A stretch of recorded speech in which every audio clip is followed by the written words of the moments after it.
Out here at the Minnesota State Fair with me now, the general manager of the Minnesota Timberwolves, Matt Lloyd. Matt, it's good to see you. Hey, thanks so much for having me, Pierre. How's the offseason been treating you so far? It's been good. Yeah, it's been good. It was hectic probably in July, less hectic in August, and now we're ramping back up. Going into this season, I know it was hectic going into last season with the late offseason trade, but now that there hasn't been as much action, how good do you feel about this group going into this season, about how guys like Julius and Dante get a full camp with this team, knowing everybody at this point? Yeah, I mean, it's a good question. So we kind of are leaning into a little continuity and kind of expanding our depth this year. So we lost one player to free agency, Nickeil Alexander-Walker, who was a key part of our team for the last 2 years.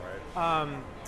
We were hopeful that he would get that type of offer because he had earned it, and he got it from Atlanta, but we felt we had some internal solutions capable of soaking up some of the minutes that we lose and the production that we lose by losing him, and really shifted our focus towards Julius and Naz and bringing them both back on controlled contracts going forward. So our offseason was really the draft and the first day of free agency.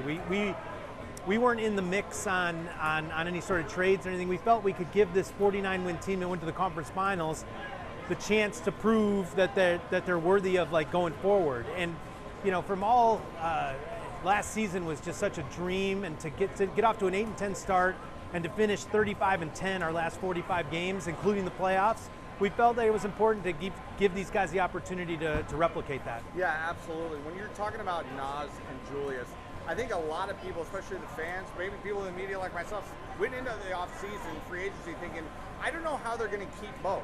You managed to keep both. How were you able to do it? Yeah, I think, you know, the free agency market, and this is kind of for the deep dive CBA people out there, the collective bargaining agreement people, the new rules have jammed the league up a little bit in free agency, and right. We felt that Julius and Naz had warranted the opportunity to, they were both unrestricted free agents.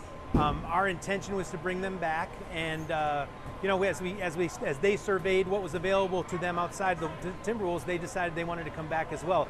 Unrestricted free agency means that you get the opportunity to go where you want to go, and they both chose to come back. I think that's a little bit representative of where the team is and where they see the team can go, and you know how well received by the fans they are here. I mean, Naz is like a legend here, you know, and Julius, acquiring him 2 days before the start of training camp was difficult to integrate, and the coaching staff had only 2 days to figure out how they were going to utilize him as well. He got injured, he missed about 20 games, but he gave him an opportunity to come and sit down and watch how the team plays and how he could fit back into it. I give that guy so much credit. He turned himself into a very good two-way player. He was already a multiple-time All-Star, he was already a multiple-time All-NBA player, and he committed to adding layers to his game that all elicited a great response from last year. In Naz's case in particular, you mentioned he's kind of like an urban legend around here. The fans love him. He obviously has so much talent, and I'm sure there's a lot of teams out there that would plug him into a starting lineup if they had him. What was the conversation like with him in terms of convincing him to come back, still accepting the six-man role and embracing that role with Julius still in front of him, and declining an opportunity to possibly start somewhere else if that was important to him? Yeah, I think Chris Finch said it best. You know, we had 8 starters last year, and Naz was one of those. So there were times during the season, during the last 2 seasons, where he's been inserted into the starting lineup and has performed at a level requisite of that responsibility for a winning team. So Naz's development over the last couple years here in Minnesota has been nothing short of just spectacular. It's because he's committed to being the best version of what he can be, and has been given the resources to kind of meet that in the middle. Naz is just scratching the surface. He's just entering his prime.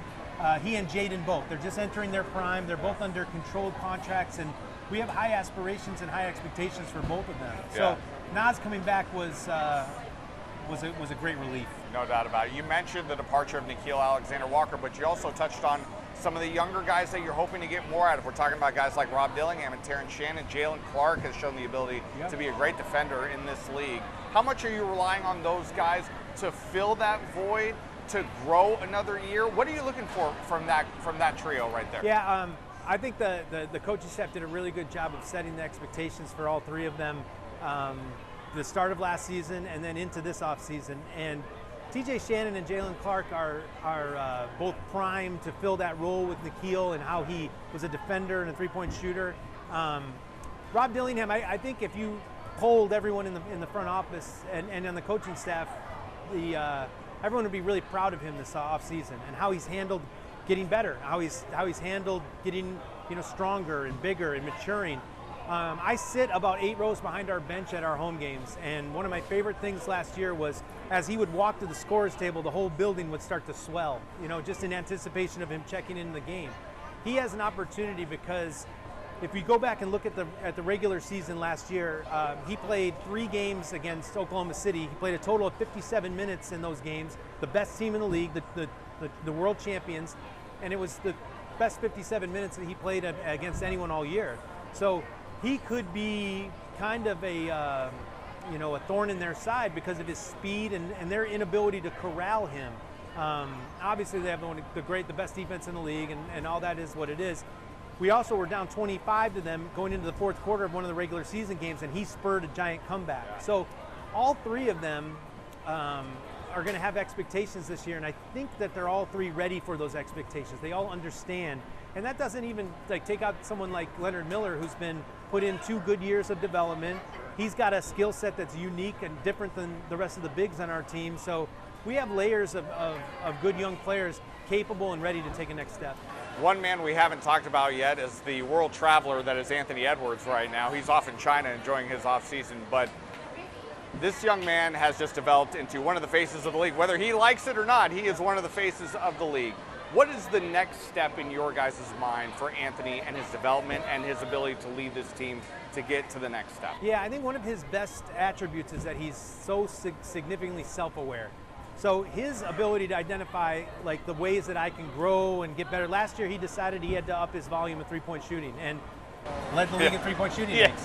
So whatever he puts his mind to and whoever he decides to be, he's going to be, because he just wills it as such. All that stuff, when he's talking and that's all real. He believes that, and there is some comfort knowing that right now in the off season he's now 3.5% body fat. He's ready for the season. We track all the shooting in the practice facility, and he's taken 3,600 shots since July 1, the second most on the team. He has set a standard and set a bar for everyone else to meet, and he's the best player on the team. So we cannot guarantee much in life, but I can guarantee he's going to have a great year. When you look at the landscape of the Western Conference, it's a beast year in and year out. Oklahoma City, still young. They've got their core together. Denver seems to have gotten better. The Clippers made some moves in the offseason as well. From a fan's perspective, where do you feel like you guys are at right now? You've been close the last couple of years. Yep. How much closer do you feel you can get with this group compared to other teams in the West? Yeah, I think you can almost liken it to, we got to just keep playing hands. We got to keep playing hands. We've got to keep putting the right players around Anthony and the rest of our players to succeed. And Coach Finch has done a really good job the last couple seasons of putting people in a position to succeed. He to a degree, unlocked Julius last year and made him a pick and roll playmaker and made him a drive and kick player. Our expectations are high given where we've been the last 2 years, and we have to be realistic about what that means. Going to the conference finals 2 years in a row, there's going to be expectations going forward. Everyone in the building is aware of it. Everyone in the building accepts it, and every day we walk into the building, attempting to meet those expectations. So going into the season, we're going to start off. We're going to have a full training camp with Dante and Julius. We really didn't have that last year. They kind of were entered into the mix about midway through, just completing the trade. And then the internal growth and development of players like Jaden and Nas, TJ Shannon, all those guys, they're all going to lead to something. But having continuity and having 9 to 11 players that we think at any given night can be ready to start and play and produce, there's a luxury and value in that. You mentioned the expectations. It's good to have those expectations, Absolutely. Though, right? Because, for a long time, this franchise is not where it is right now. So I have to imagine, even though there's maybe added pressure to get to that point, that's got to be more of a positive than a negative outcome. I couldn't agree more.